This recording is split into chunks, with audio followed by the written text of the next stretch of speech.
चलिए क्या देखेंगे भाई हम लोग अभी वर्ग देखेंगे। हम लोग समबाहु त्रिभुज देख लिए हैं, वह एरिया चैप्टर पढ़ रहे हैं, समबाहु त्रिभुज देख लिए हैं, आयत भी देख लिए। अभी वर्ग देखेंगे। वर्ग क्या होता है? ये होता है वर्ग, ठीक है, ये होता है वर्ग, जिसका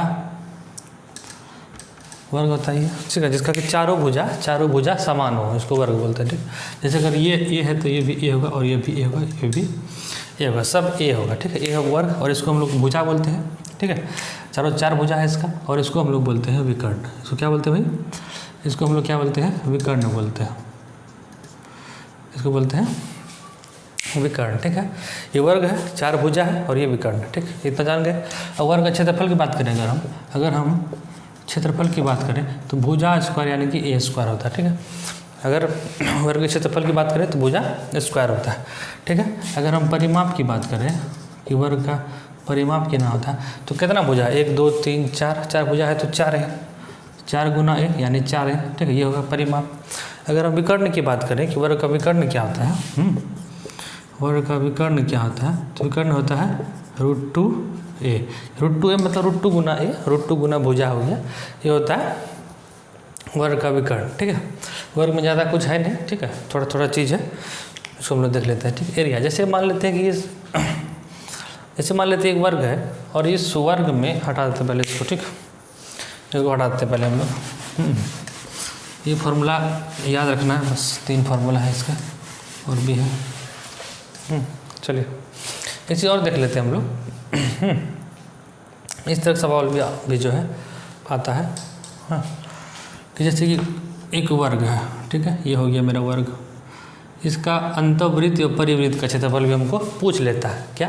अंतःवृत्त या तो परिवृत्त का क्षेत्र। मान लेते हैं अभी हम लोग अंतःवृत्त निकाल लेते हैं। अंतःवृत्त पहले देखते हैं, ये हुआ अंतःवृत्त, ठीक है, थोड़ा सा टेढ़ा हो गया। अंतःवृत्त का क्षेत्रफल मान लेते हैं ए है, ये भी ए होगा, ये भी ए तो ये भी ए हो जाएगा, ठीक है, सब भुजा ए है। अब हमको यहाँ से पूछ लेगा कि वर्ग के अंदर एक वृत्त है, वृत्त का क्षेत्रफल निकालना है, तो वृत्त का क्षेत्रफल क्या होता है? पाई r स्क्वायर, ये होता है। हम यहाँ देख रहे हैं ये मेरा क्या होगा, यहाँ से यहाँ तक मेरा r होगा, है ना, यहाँ से यहाँ तक मेरा हो जाएगा कितना? r, यानी ये हो गया r, है ना। r निकालना जरूरी है, पाई का वैल्यू पता है हमको 22/7 होता है, r निकालना जरूरी है, ठीक है। अब देखते हैं r कैसे निकालेंगे हम लोग। हमको पता है कि अगर ये पूरा की बात करें तो पूरा की बात करें, जो मेरा यहाँ पे है वही मेरा यहाँ पे है ना। इसका मतलब ये अगर a है तो ये भी यहाँ से पूरा a होगा, है ना, यहाँ से यहाँ तक मेरा ये भी ए ही हो जाएगा, ठीक है। और ये वृत्त के हिसाब से देखें, वृत्त में देखें तो ये वृत्त का व्यास हो गया, यानी कि डी हो गया, व्यास हो गया। और त्रिज्या जो है वृत्त का आधा होता है। क्या होता है? वृत्त का आधा। तो यहाँ से हम कह सकते हैं कि r बराबर a/2 निकलेगा मेरा, r बराबर निकलेगा a/2, ये निकलेगा जितना है पूरा यहाँ, उसका आधा ही त्रिज्या होगा।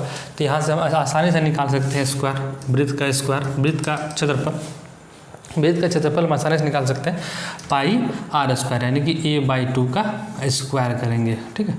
तो क्या हो जाएगा मेरा 22/7 गुना a स्क्वायर बटे 4, 2 से कट जाएगा, ये 2 बार में, ये 11 बार में, तो 11 a स्क्वायर बटे 7 दूना 14। तो यहाँ से मेरा ये आंसर आ जाएगा, समझ में। ये अंतःवृत्त का बात कर रहे हैं।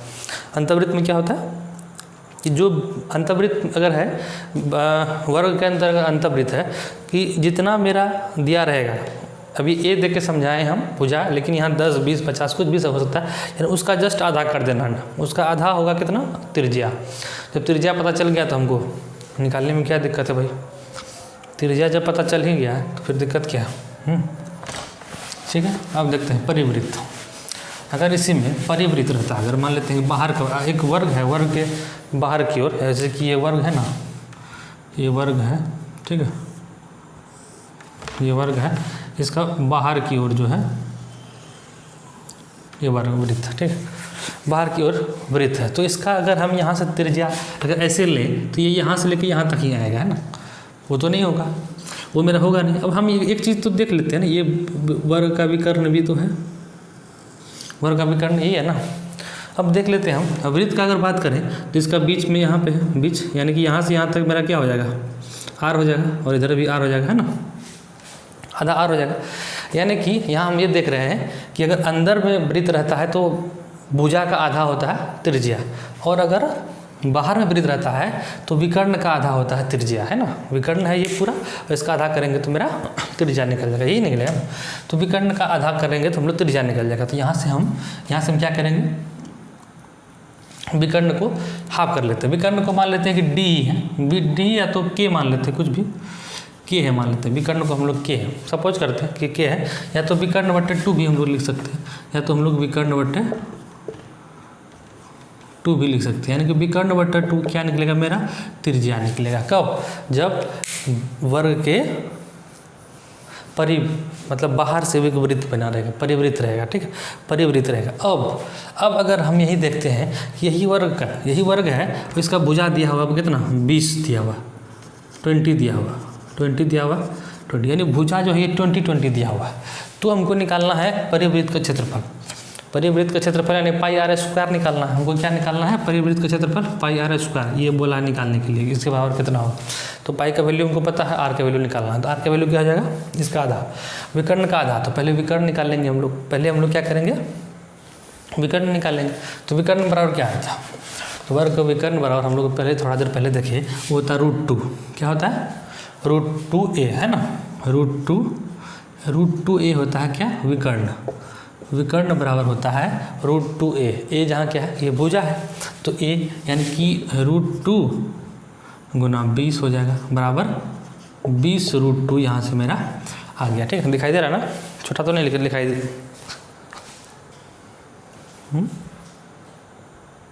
थोड़ा झपसा दिखाई दे रहा है यार, पता नहीं। हाँ, तो 20 √2 ये मेरा आ गया। ठीक है, 20 √2 क्या आया मेरा, 20 √2 यहाँ पे आ गया मेरा विकर्ण आ गया। ठीक है, लेकिन हमको त्रिज्या विकर्ण का आधा चाहिए, विकर्ण का आधा चाहिए त्रिज्या। तो इसको हम लोग क्या करेंगे, यानी कि 20 √2 को आधा कर देंगे, काटेंगे तो यहाँ से 10, यानी कि 10 √2 मेरा, 10 √2 ये मेरा निकल गया क्या, वृत्त का त्रिज्या। जब मेरा त्रिज्या पता चल ही गया तो हम लोग यहाँ पे बैठा कर निकाल सकते हैं ना, 22/7 गुना 10 √2 पे होल स्क्वायर। इसको सॉल्व कर लेंगे तो मेरा आंसर आ जाएगा। समझ में आया बात, कि अगर एक वर्ग है, वर्ग के, तो वर्ग अगर अंतःवृत्त है तो भुजा का आधा होता है त्रिज्या, अगर परिवृत्त है तो विकर्ण का आधा होता है त्रिज्या। ये चीज़ इंपॉर्टेंट है, ठीक है बस। और अगर ये हो गया क्वेश्चन, इस तरह का क्वेश्चन, वर्ग का तो बहुत तरह क्वेश्चन आता है, बहुत तरह का क्वेश्चन आता है। अभी तुम लोग वर्ग पार्ट जब सवाल बनाएंगे शुरू से फिर सब सारा एक साथ, तो उसमें सवाल आएगा तो हम देखेंगे। जैसे एक वर्ग है, इसमें वर्ग है, ये वर्ग है, इसका भुजा दिया हुआ है 40 40 40, ठीक है, एरिया निकालना है। तो क्या करेंगे, भुजा स्क्वायर, है ना। अगर ये है 40 है, ये भी 40 है, ये भी 40 है, ये भी 40 है। अगर यहाँ से हमको क्षेत्रफल निकालने कहता है तो ए स्क्वायर होता है ना, यानी कि 40 का जब स्क्वायर करेंगे तो यहाँ से मेरा 1600 आंसर आ जाएगा। ठीक है, वर्ग का क्षेत्रफल आ जाएगा। अब परिमाप की बात करेगा यहाँ पे, अगर परिमाप की बात करेगा 40 40 40 40, 4 चौको 16, यानी कि 4 है ना, 4 चौको 16 तो 160 मेरा यहाँ से आ गया, है ना। ये ना होता है परिमाप बराबर क्या होता है, 4a होता है, 4 इंटू भुजा, 4 गुना 4 को 40 करेंगे तो 160 हो जाएगा मेरा। अगर हम विकर्ण की बात करें यहाँ पे, अगर हम यहीं पे विकर्ण की बात करें, ये जो हो, ये हो गया मेरा विकर्ण, तो √2a होता है ना। क्या होता है विकर्ण, √2a, यानी कि √2 गुना भुजा कितना हो गया 40, यानी कि 40 √2 यहाँ से मेरा आंसर आ गया। ठीक है, तो वर्ग में कुछ ज़्यादा कुछ है नहीं, बस इतना ही है। आगे जो फार्मूला याद रखना खाली, बस अपने आप सवाल बनेगा। अब कोई प्लॉट का सवाल दे देगा कि प्लॉट के चारों ओर खेत है, खेत में मिट्टी, इतना क्षेत्रफल भरने का इतना रुपया लग रहा है, कितना रुपया लगेगा टोटल भरने में, तो इस तरह का सवाल आता है। सवाल देखेंगे जब बाद में, तभी हम लोग। वर्ग में अभी फ़िलहाल इतना ही है और कुछ नहीं है। ठीक है, जब सवाल देखेंगे तो बहुत सारा सवाल आएगा, वर्ग निम्नलिखित प्रकार का सवाल हम लोग सॉल्व करेंगे, निम्न प्रकार। ठीक है, चलो बंद करो भाई।